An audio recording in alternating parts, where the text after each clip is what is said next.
murakoze Emi. Icyo nasubiza ni iby'igiciro cyinshi cyane kuba ugeze aho nicarana nawe ndakushimira cyane kuko abantu babigizemo n'uruhare kuva na kera ngitangira umuziki naramukundaga ariko nkumva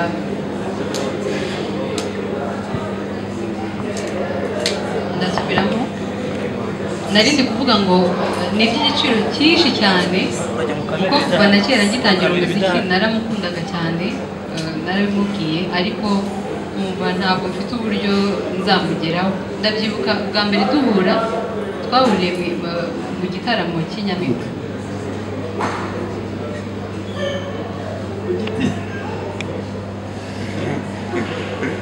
Le même moment de ma vie, c'est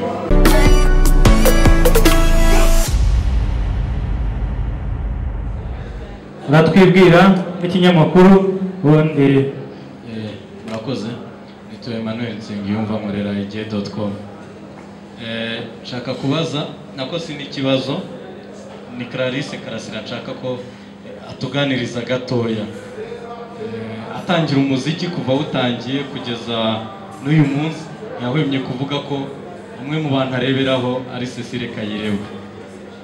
Uyu munsi baricaranye kandi na Cecile nawe ejo bundi mu biganiro yagiye agirana n'abanyamakuru batandukanye nawe yavuze ko umwe mu bahanzi kazabona mu Rwanda bahagaze donc bashobora kuzamusigariraho cyangwa se abonamo ejo hazaza h'umuziki w'u Rwanda. Clarisse yamuvuze. So Clarisse bivuze iki kuba wicaye hafi y'uwo mubyeyi? Hanyuma usibye igitaramo mugiye gukorana hari indi mishinga runaka ubona yagufashamo? Harimo n'indirimbo of course ku buryo mushobora gukora n'indirimbo ikaba yakongera intambwe zawe. Murakoze. murakoze Emi. Icyo nasubiza ni iby'igiciro cyinshi cyane kuba ugeze aho nicarana nawe ndakushimira cyane kuko abantu babigizemo n'uruhare kuva na kera ngitangira umuziki naramukundaga ariko nkumva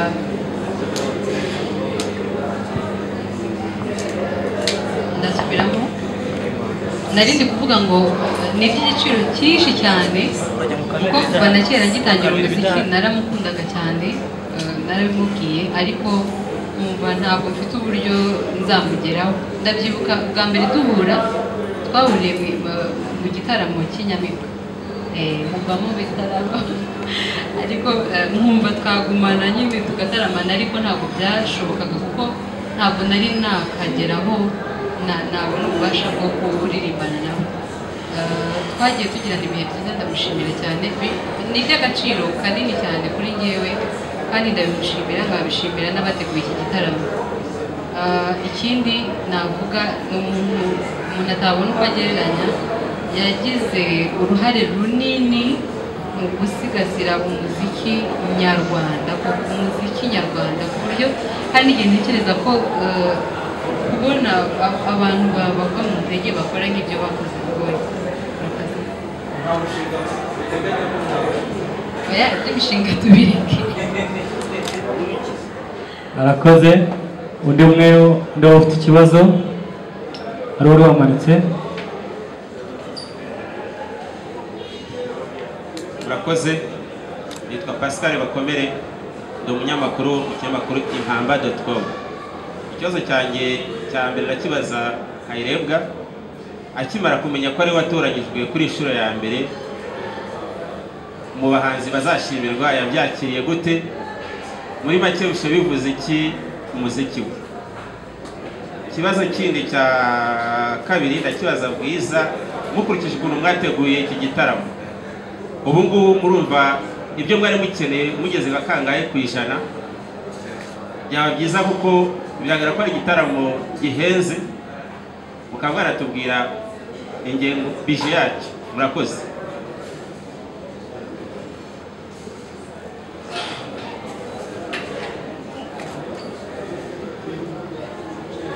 sinabona ukuntu mbigusubiza ibyo bintu kuko nari nteze kuzabasubiza birangiye.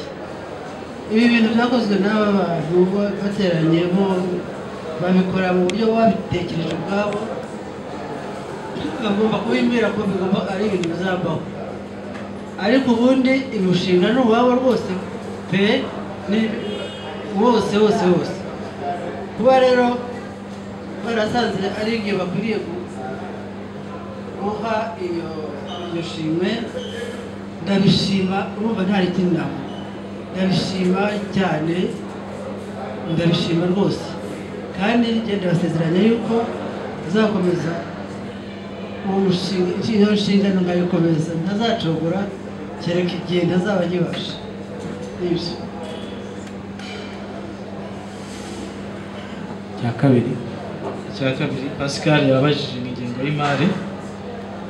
Kugeza ubu biragoye ko wenda umuntu yabasha kuyibara yose, ariko namubwira ko ingengo y'imari y'iki gitaramo iyo tubara ariko birahindagurika, kuko haba harimo challenge nyinshi cyane zituma hari ibintu bimwe na bimwe ntagenda ahura nabyo.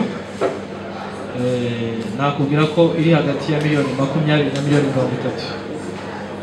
Hanyuma ku myiteguro y'igitaramo nacyo nakubwira ko kugeza uyu munsi wa none harabura umunsi gusa, uvuga ngo ku cyumweru biratinze ubundi dutarame. Nabwira ko ku ruhande rwacu nibura turi nko kuri 80%, kuko umunsi nturagera, ntabwo navuga 100%, kuko aho tuzakorera turahafite, ibyangombwa byose turabifite, abahanzi bariteguye, bari mu marepetition. Muri make rero igitaramo harabura umunsi, ubwo munsi nugera bizaba 100%, ndumva ari cyo gisubizo nago. akoze. Undi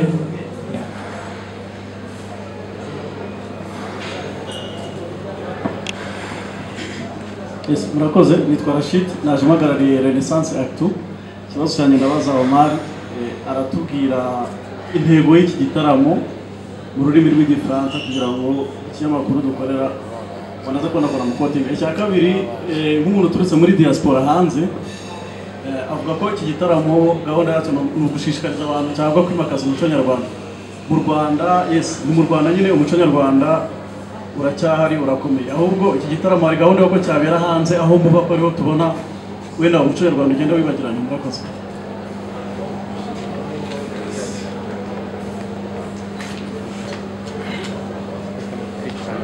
Murakoze Rashid. Ku kibazo cya mbere cyo numva twaza kugirana umwanya wihariye kugira ngo mbashe gusubiza ibibazo mbaza mu gifaransa, ntabwo objectif zazo nazivuga mu gifaransa. Ku kibazo cya kabiri, nibyo koko mu by'ukuri ntabwo ari ubwa mbere negura igitaramo mu mahanga, turabigira burya abantu bajya bakiha ko two mu mahanga twibagirwa umuco cyane, ntabwo ariko bimeze. Turagerageza, umugabo natanga ni Sese namutangaho, umugabo ari mu bategura ibitaramo byinshi, twakoranye ibindi nawe mu Rwanda kwita mu mahanga kugira ngo dukomeze twubakire umuco utaducika. Biragoye nyine wenda ku bana bari mu babyirikira hariya, bagenda bahura n'ibibazo kubera ko baba hari ibindi byinshi bibarera kuruta ababyeyi babo, ariko turagerageza kandi turabikora kenshi. Gahunda nyinshi zirahari hirya no hino, zirahari, turakora za diaspora. Ugezeyo wasanga tutari biga Ikinyarwanda kandi turabikora. arakoze.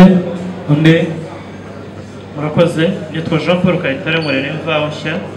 Ikibazo mfite ndakibaza umuyobozi wa Bwiza, kubera iki mwahisemo itariki 8 Werurwe mukabihuza n'umunsi mpuzamahanga w'abagore? Hanyuma kandi ndasaba umubyeyi Kayirebwa nawe atubwire, ese umunsi mpuzamahanga w'abagore by'umwihariko hano mu Rwanda muwufata mute? Kuri mwe uvuze iki? Murakoze. Reka nsubize Kayitare ku kibazo cy'impamvu twahisemo umunsi, kuba byarahuriranye n'umunsi w'abagore itariki ya 8 z'ukwezi kwa 3, nuko twarebye iminsi yose twari dufite dusanga itariki 8 niyo itariki tworoheye, ni nayo tariki yatubera nziza. Wenda twagize amahirwe biza guhurira n'umunsi w'abagore, binahuza ko twari tugiye gushimira umubyeyi Kayirebwa. Navuga ko nta kindi cyahereweho, ahubwo bw'amahirwe yacu nyine nk'uko tugiye gushimira umubyeyi, kuko ari n'umunsi w'ababyeyi batubyara, byarahuriranye bibanye n'amata byaye amavuta. yari yabajije ngo ku giti cyanyu nk'umubyeyi Cecile Kayirebwa umunsi w'abagore mwebwe kuri mwebwe uvuze iki muwufata mute?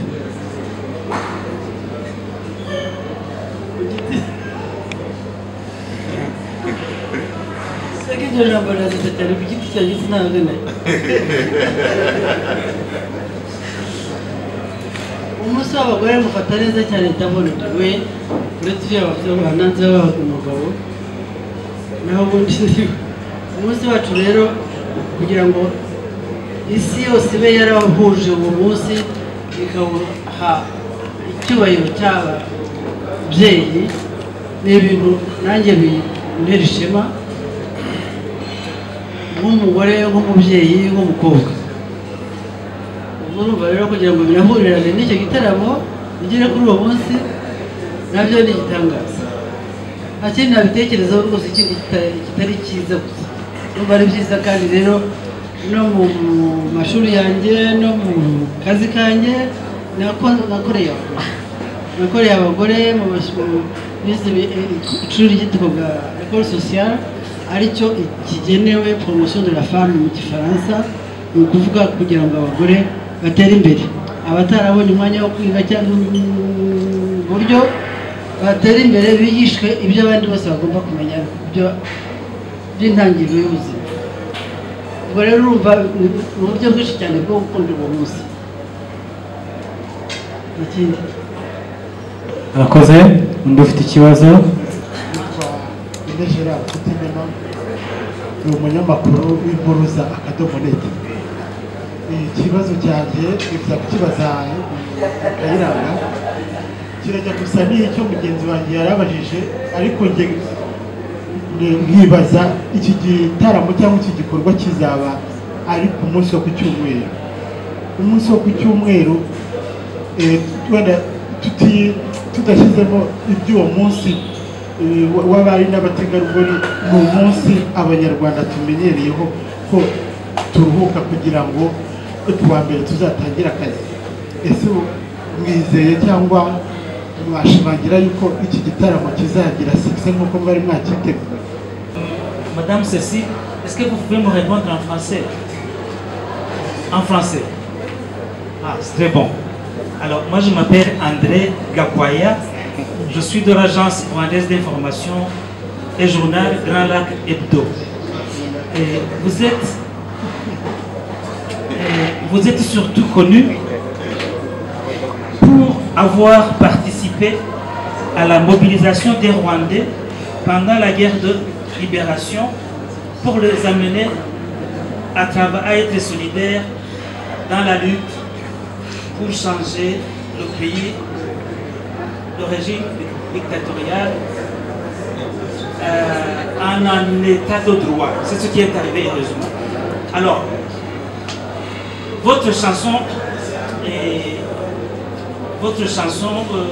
qui a été diffusée par la radio Muhabura, c'est une chanson merveilleuse, magnanime, très mobilisatrice. Comment cette chanson vous a été inspirée avec sa mélodie? Première question. Et quels sont les meilleurs moments de votre vie en tant qu'artiste? Et quelles a été les 3 premières chansons? En rapport avec la mobilisation. Et ça, c'est absolument faux. Parce que la mobilisation que j'ai faite, c'est une mobilisation culturelle, pas politique. Et je vous assure qu'en 90, j'avais commencé à chanter déjà en 70, même en 60. Donc, c'est pas ça qui m'a motivé. Si cette chanson a existé, c'est une chanson que quelques-uns ont choisi pour faire l'ouverture de Muhabura. Mais quand je l'ai inventé, ça n'avait rien à voir. Si vous écoutez les paroles, je parle de la beauté du Rwanda dans toute sa plénitude. Je ne parle pas de politique, ni de mobilisation politique, ni de soldats, ni de guerre, rien du tout. Si tout le monde comprend le Rwanda, ils savent bien que moi j'étais en extase devant la beauté du Rwanda. Et si quelqu'un l'a choisi, moi je lui en remercie.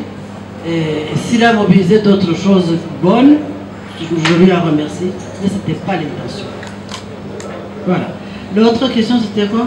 Le meilleur moment de votre vie et les meilleurs 3 premières chansons. Le même moment de ma vie, c'est les soirées passées avec mon père et ma famille à chanter tous les soirs que Dieu fait avant d'aller dormir. Ça, c'était la joie et je ne pourrais pas vous dire 3 chansons ou 4 parce que j'ai toujours chanté. Que ce soit le latin que mon père nous apprenait, qui était un grand séminariste et un chrétien convaincu, ou que ce soit le français que j'ai chanté les années 60. Les Adamo, les François Hardy, voilà, et les Johnny Hallyday. Pendant toute mon adolescence, on chantait que le français, c'était la mode. Après, je me suis consacrée à la chanson rwandaise. Et l'histoire, mon histoire a fait que je me suis vraiment consacrée dessus. Parce que je me sentais aussi, j'avais envie de transmettre ma culture ailleurs quand je n'étais plus dans le pays. Et aussi d'aider les jeunes à rester soudés autour d'une culture et d'une langue. Voilà, c'est comme ça que ça s'est passé. Les 3 premières chansons, les meilleures de votre vie, que vous avez composées vous-même, qui sont de votre veine. Qui sont de votre création personnelle. Ma création personnelle. Inyange Mahorakeye est une chanson que j'ai chantée à 20 ans pour Rosalia Gichana, la dernière reine du Rwanda. Et je n'étais pas chanteuse, je me chantais, c'est tout. De toute façon, il n'y avait pas de profession du chant ici à ce moment-là. J'étais encore à mon travail de fin d'études. Voilà, c'est lui. L'autre que j'ai aimé chanter, c'est Mario Temba. Mario qui est un extrait d'un grand poème de Lugaba Sifria, qui était mon poète préféré, qui le reste d'ailleurs. Et c'est un très grand poème. J'ai pris un extrait parce que. Le titre. Marebe Atemba Mario. Atemba Mario. Il ne faut pas me demander de traduire. Hein.